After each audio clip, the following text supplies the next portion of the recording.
ഒരു മിനിറ്റ്. ഐശ്വര്യലക്ഷ്മി എന്നൊരു നടി ഒരു സിനിമ കണ്ടതിന് ശേഷം ഇറങ്ങി വരുന്നു. അദ്ദേഹത്തിന്റെ ആരാധകനാണെന്ന് അവകാശപ്പെടുന്ന ഒരാൾ അവർക്ക് നേരെ കൈ നീട്ടുന്നു. അവർ അത് നിരസിക്കുന്നു. ആ ആരാധകന്റെ പേര് മറ്റേ ആറാട്ടണ്ണൻ എന്ന് വിളിക്കുന്ന ഒരു തന്നെയല്ലേ? അതെ, ഞാനാണ്. എന്റെ വല്ലതും പുറത്താണ് തട്ടുന്നത്, ചെപ്പ അടിച്ചെന്ന് തിരിച്ചളഞ്ഞു. അവൻ എന്ത് അധികാരമാണുള്ളത് ഒരു മനുഷ്യന്റെ ശരീരത്തിലേക്ക് കടന്നു കയറാൻ? ഒരു കയ്യബദ്ധം നാറ്റുകരുത്. അവൻ ഒരു ദിവസമേ നന്ദു ചേട്ടനില്ലേ, പുള്ളിയുടെ തോളിൽ ഇങ്ങനെ പാറ്റ് ചെയ്യുന്നു.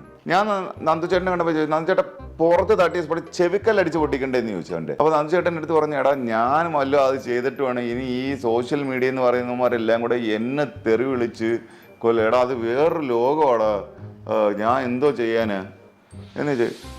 Who is he? എന്റെ വല്ലതും പുറത്താണ് തട്ടുന്നത്, ചെപ്പ അടിച്ചെന്ന് തിരിച്ചളഞ്ഞു. നിങ്ങൾ കുറെ പേര് ചേർന്നിട്ട് ഏതോ ഒരു ഊളനെ, ഈസ് മെന്റലി അൺസ്റ്റേബിൾ. ഞാൻ എന്ത് ക്ഷമിക്കും, പക്ഷെ എന്റെ ബ്രെയിനിൽ തൊട്ട് കളിക്കരുത്. ഒരാളെ ഇങ്ങനെ കൊണ്ടുവന്ന് വെക്കുകയാണ്, എന്നിട്ട് അയാള് പിന്നെ ഒരാളുടെ പേഴ്സണൽ സ്പേസിനകത്ത് കടന്നിട്ട് അയാളുടെ തോളി തട്ടിയിട്ട് പോവുകയാണ്. അതെന്റെ പൗരധർമ്മമാണല്ലോ. ഒരു മര്യാദ വേണ്ടേ? നിങ്ങൾക്ക് കണ്ടന്റ് ഉണ്ടാക്കാൻ വേണ്ടിയിട്ട് നിങ്ങൾ ഇങ്ങനത്തെ കുറെ വീഗേഡ് ആയിട്ടുള്ള കുറെ മനുഷ്യരെ കൊണ്ടുവച്ചിട്ട് you people call them celebrity. ഒരാളുടെ ശരീരത്തിലേക്ക് കടന്നു കയറാൻ ഈ പറയുന്ന ആർക്ക് അധികാരമുള്ളത്? പുള്ളി എന്ന് പിന്നെ ആളുകൾക്ക് ഷേക്ക് ഹാൻഡ്, പുള്ളിക്ക് ഷേക്ക് ഹാൻഡ് കൊടുക്കണം എന്നുള്ളത് നിർബന്ധമുള്ള കാര്യമാണോ?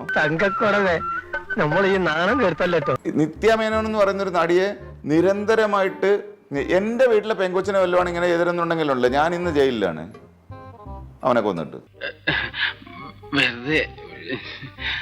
ഞാൻ നന്ദി രേഖപ്പെടുത്തിക്കൊള്ളുന്നു.